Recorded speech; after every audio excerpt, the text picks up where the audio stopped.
समय की कीमत को समझना, समझ जाता है वो जिसका बस एक पल के कारण, एक छोटे थोड़े मिनट के कारण सामने से गाड़ी छूट जाती है, उसे समझ आता है समय की कीमत क्या है। बहुत समय से त्रसित और त्रसित जल को तरसते होठों को पता होता है कि जल की पहली घूंट की कीमत क्या है। भूखी हो, पेट की आंतें कुल बुला रही हों, उसे पता चलता है कि भोजन के पहले कौर की कीमत क्या होती है। संसार की ठोकरों से आहत घायल चित्त को समझ में आता है कि संतों की शरण का क्या सुख होता है। इसलिए ये मत कहिएगा कि दीदी माँ कोई ब्लैक बोर्ड ना होता तो अच्छा था। नहीं, वो जरूरी था। दुखों की दुनिया से गुजरना जरूरी था, जरूरी था। थपेड़े खाना जरूरी था, ठोकर खाना जरूरी था, जगत में किस्मत आजमाना जरूरी था। अब ये मत समझिएगा मैं पुरुषार्थ का विरोध कर, नहीं नहीं नहीं। सुख के लिए अगर हम कुछ उपलब्धियां उपलब्ध करने की दौड़ में लगे हैं तो ये हमारी महामूढ़ता है। सुख बाहर नहीं है, संतों ने ये दृष्टि दी है। व्यास जी अतृप्त हैं, इतनी रचनाएं रची, लेखक लिखे और संसार उसका पालन करे, उसका सम्मान करे तो कितनी तृप्ति होती है। चित्रकार चित्र बनाता है, उसको लगता है कि दुनिया ने इसकी कीमत समझी, उसे अच्छा लगता है। मूर्तिकार कितना श्रम करता है उस अनगढ़ पत्थर में से मूर्ति को तराशने में, उसे तृप्ति मिलती है जब वो मूर्ति किसी मंदिर में प्राण प्रतिष्ठा पाके पूजित होती है। रचना रची, कोई दूसरा क्या धन्य होगा? मैं स्वयं ही धन्य नहीं, मैं स्वयं ही कृतार्थ नहीं, मुझे स्वयं ही कुछ अधूरा लगता है। और ये होता है ईमानदार व्यक्ति जो अपने प्रति सजग है, उसे पता है कि मेरे अंतर चित्त की क्या दशा है। व्यास जी जैसे व्यक्ति जिनका वांग्मय पढ़कर संसार ने मुक्ति के मार्ग प्रशस्त किए, देव ऋषि नारद ने बता दिया कि आपको बुद्धि के शिखर से नीचे उतर के हृदय की अंतस गहराइयों में उतरना होगा, क्योंकि बुद्धि के पास बड़े तर्क हैं और तर्क की कोई गति नहीं है, कोई गति नहीं। वो हर पक्ष में हर जगह लगा दिया जाए तो उसी को सही सिद्ध कर देता है, क्योंकि तर्क की कोई निष्ठा नहीं होती। एक अगर कोई बाजारू स्त्री है, उसका कोई मोल भाव चुका दे, वो उसी की हो जाती है, वो किसी एक की नहीं होती। ऐसे ही बुद्धि का तर्क होता है, उससे कुछ भी सिद्ध कर लिया जा सकता है। उतरो व्यास जी, थोड़ा बुद्धि के शिखर से नीचे उतरो, थोड़ा हृदय की अंतस गहराइयों में।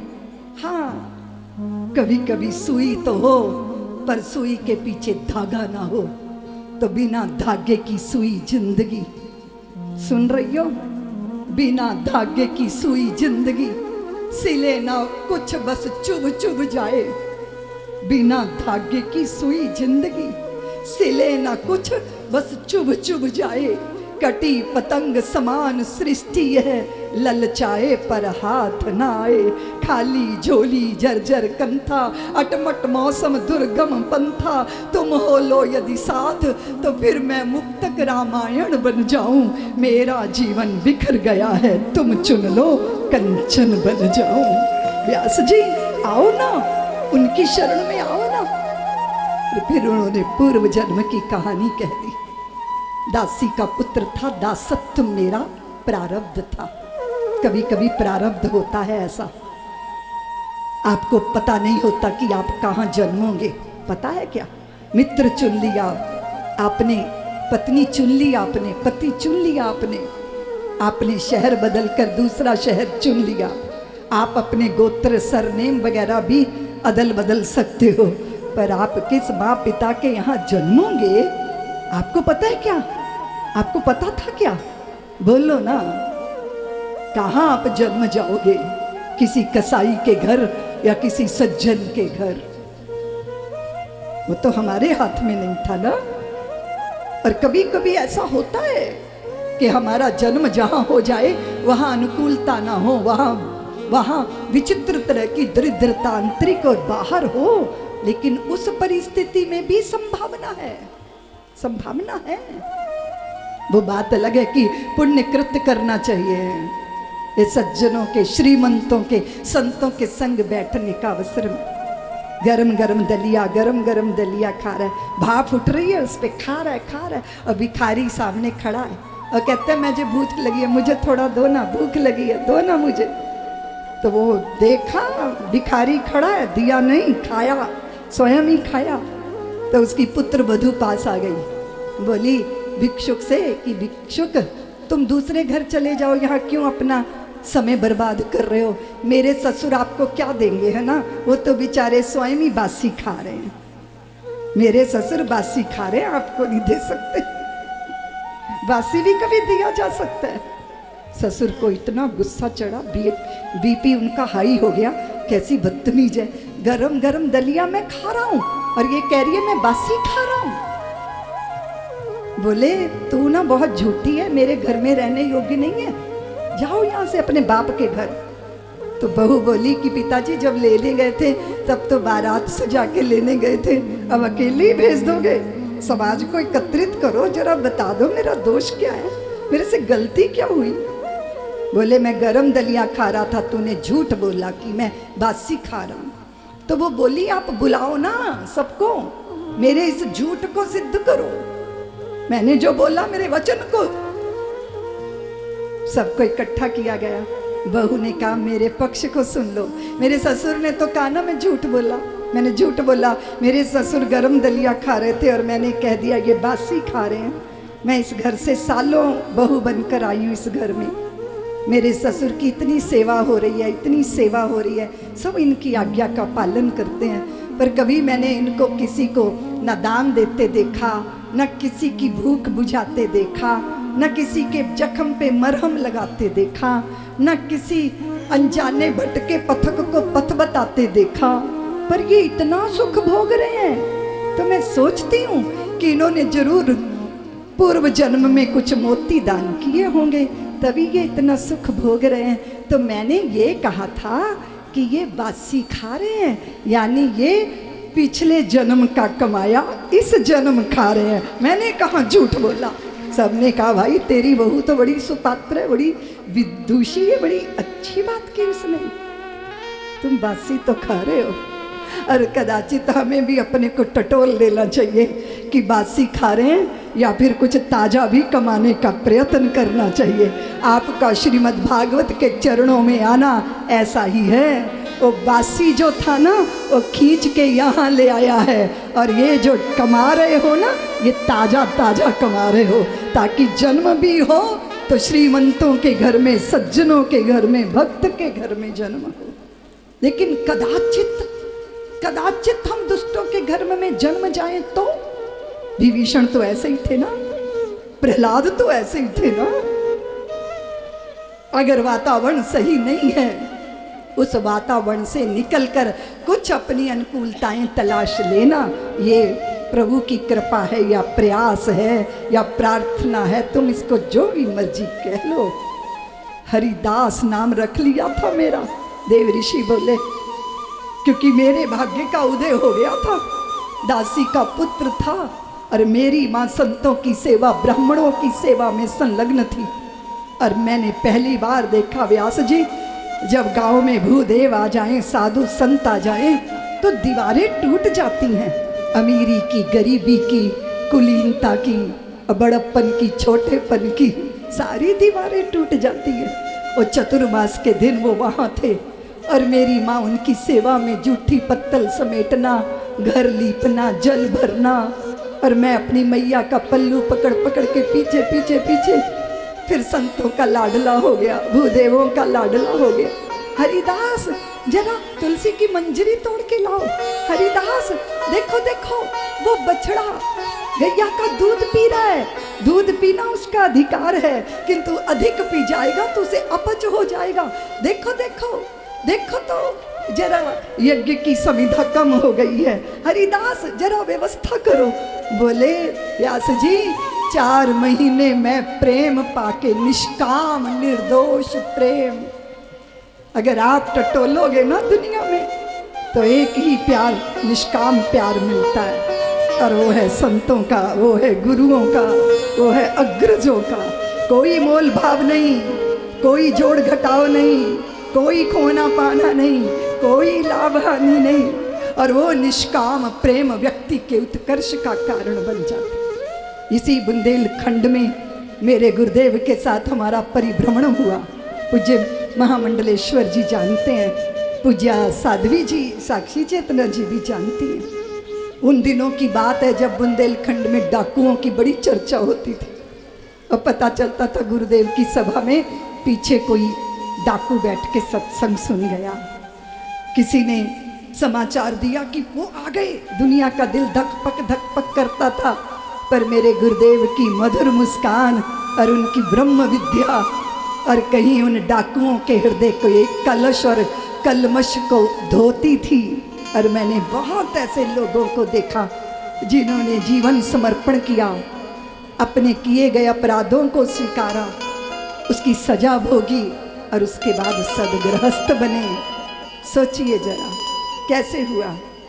किसी संत ने देखा होगा ना कि मुझे पुण्य आत्माओं की तरफ ही दृष्टि नहीं ले जानी, अगर कोई पाप के पंख में पड़ा है तो उस पंख में भी मुझे प्रवेश करना पड़े तो भी उसका हाथ पकड़ के मुझे बाहर लाना है, उसका उद्धार करना है, उसका कल्याण करना है। और फिर चिकित्सक की भूमिका तो रोगी के लिए होनी चाहिए ना, तो संत ऐसे ही होते हैं।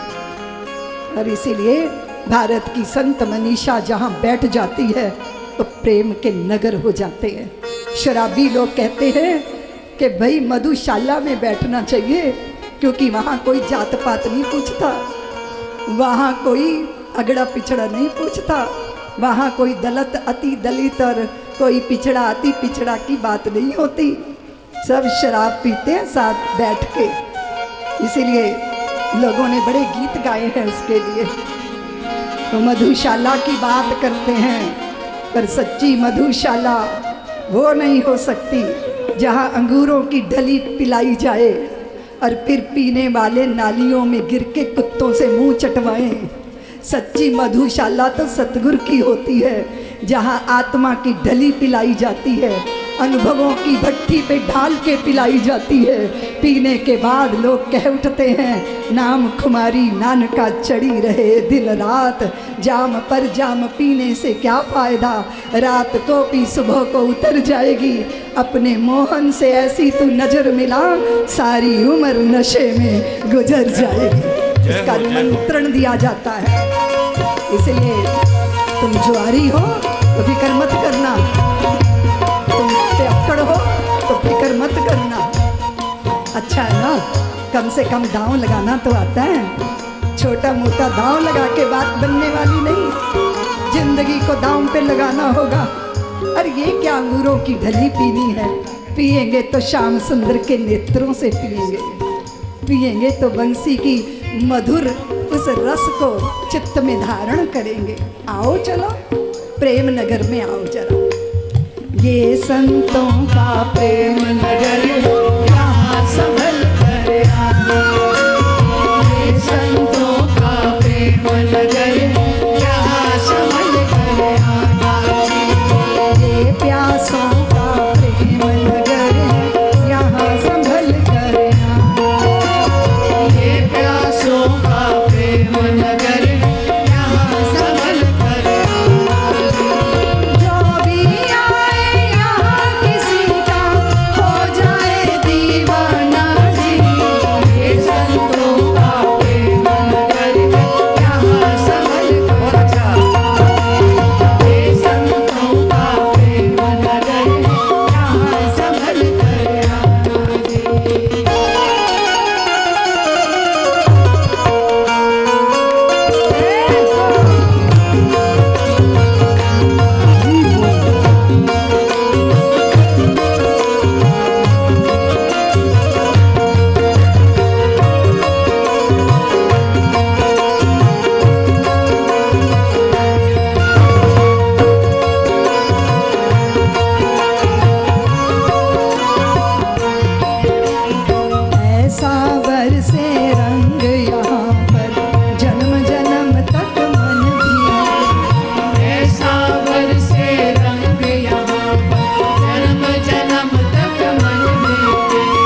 सभी की प्यास यहाँ पर, एक सभी का है प्यार। एक सभी की प्यास यहाँ पर, एक सभी का है प्यार। यहाँ पिया से मिलना हो तो, यहाँ पिया से मिलना हो तो, पर्दे सभी हटाना जी। ये संतों का प्रेम नगर में यहाँ संभल कर ये प्यासों का प्रेम नगर में यहाँ संभल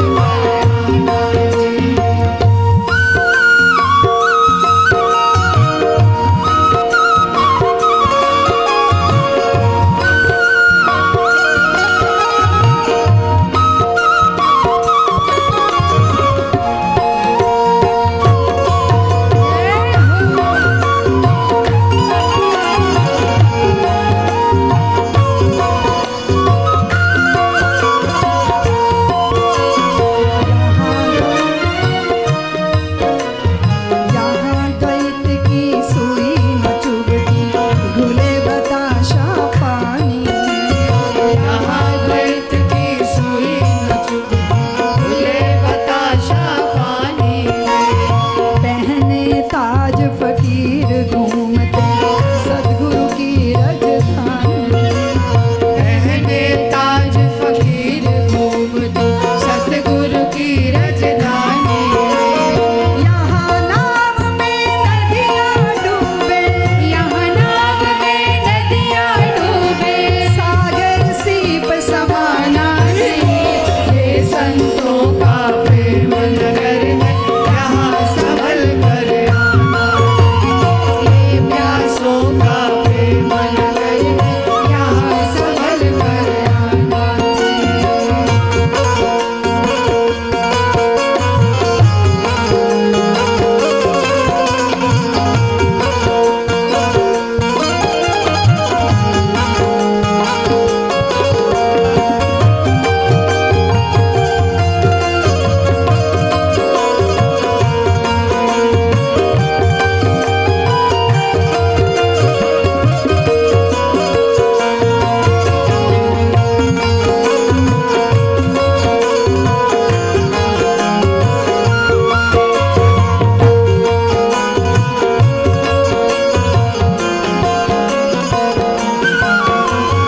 चार धाम का पुण्य मिले इस दर शीश